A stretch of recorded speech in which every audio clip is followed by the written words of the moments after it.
اس سے پہلے ہم نے مضاف اور مضاف الیہ کی ترکیبیں پڑھی تھیں اور اس کا ترجمہ بھی پڑھا تھا۔ اب ہم آج اپنا سبق شروع کرتے ہیں صفت اور موصوف کی ترکیبیں۔ تو سب سے پہلے ہم موصوف اور صفت کی تعریف پڑھیں گے۔ آئیے شروع کرتے ہیں۔ بسم اللہ الرحمن الرحیم۔ موصوف کہتے ہیں وہ لفظ جس کی اچھائی یا برائی بیان کی جائے، اور صفت کہتے ہیں وہ لفظ جس کے ذریعے اچھائی یا برائی بیان کی جائے۔ جیسے مثال کے طور پر زن نیک، نیک عورت۔ تو اب یہاں پر زن یہ موصوف ہے اور نیک یہ صفت ہے، کیونکہ زن جو عورت ہے اس کی صفت بیان کی گئی ہے نیک کے ذریعے، نیک ہونا بھی یہ صفت ہے۔ آئیے اب ہم ایک لفظ ہے اس کا معنی پڑھیں گے، پھر اس کے بعد ہم موصوف صفت کی ترکیبیں نیچے پڑھیں گے۔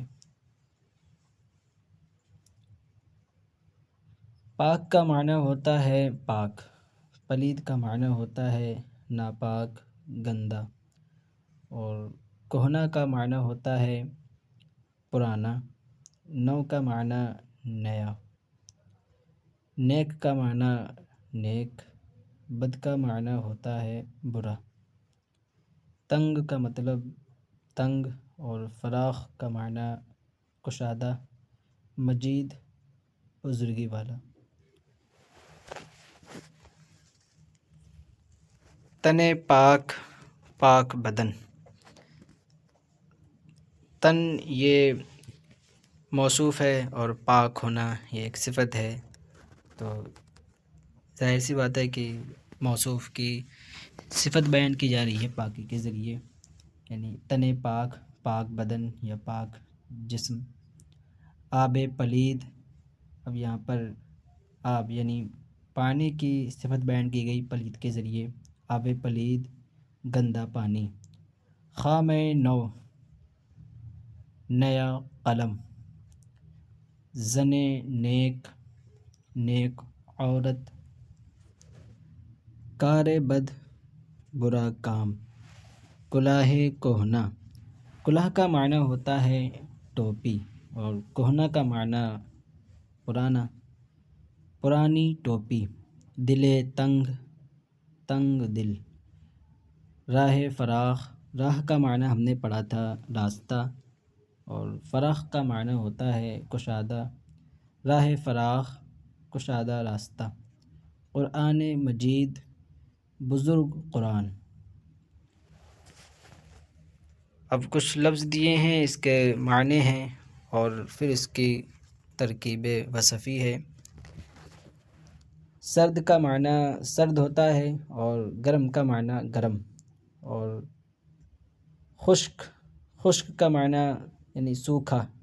تر کا معنی ہوتا ہے بھیگا، اور جوان کا معنی جوان۔ پیر کا معنی بوڑھا، اور چابک، چابک بولتے ہیں چالاک کو۔ اور تیز، تیز کا معنی تیز۔ کند، کند کا معنی ہوتا ہے یعنی کہتے ہیں نا گٹھل۔ سیاہ، سیاہ بولتے ہیں کالا، سیاہ کا معنی ہوتا ہے کالا۔ اور سفید، سفید کا معنی سفید، اور سرخ، سرخ کا معنی ہوتا ہے لال، اور زرد کا معنی ہوتا ہے پیلا۔ اب یہاں پر ترکیب وصفی ہے۔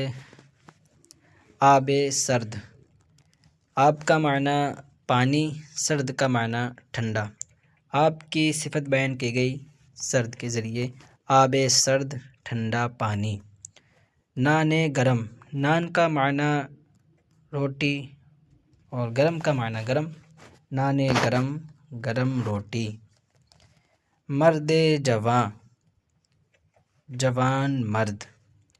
زن پیر، زن کا معنی عورت، اور پیر کا معنی بوڑھا۔ تو اب یہاں پر عورت آ گئی تو اب بوڑھی، زن پیر، بوڑھی عورت، چاقوئے تیز، تیز چاقو، کارد کند، کارد کا معنی ہوتا ہے چھری اور کند کا معنی ہوتا ہے گٹھل، کارد کند گٹھل چھری یعنی جس میں دھار نہ ہو۔ اسپِ چابک، اسپ کا معنی ہوتا ہے گھوڑا اور چابک کا معنی چالاک، اسپِ چابک چالاک گھوڑا۔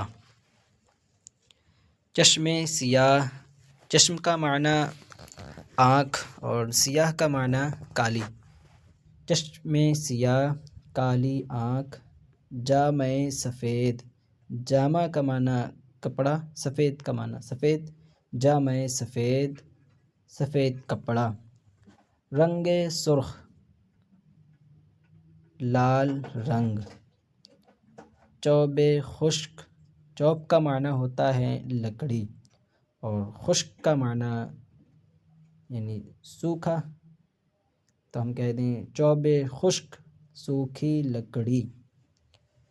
دامن تر، دامن تر، دامن یعنی جو ہوتا ہے دامن جیسے کرتے کا دامن ہوتا ہے، دامن تر بھیگا دامن۔ روئے زرد، رو کا معنی چہرہ، روئے زرد پیلا چہرہ۔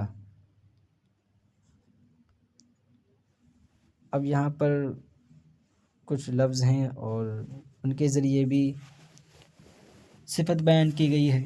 پہلے ہم لفظ کا معنی پڑھتے ہیں اس میں بھی۔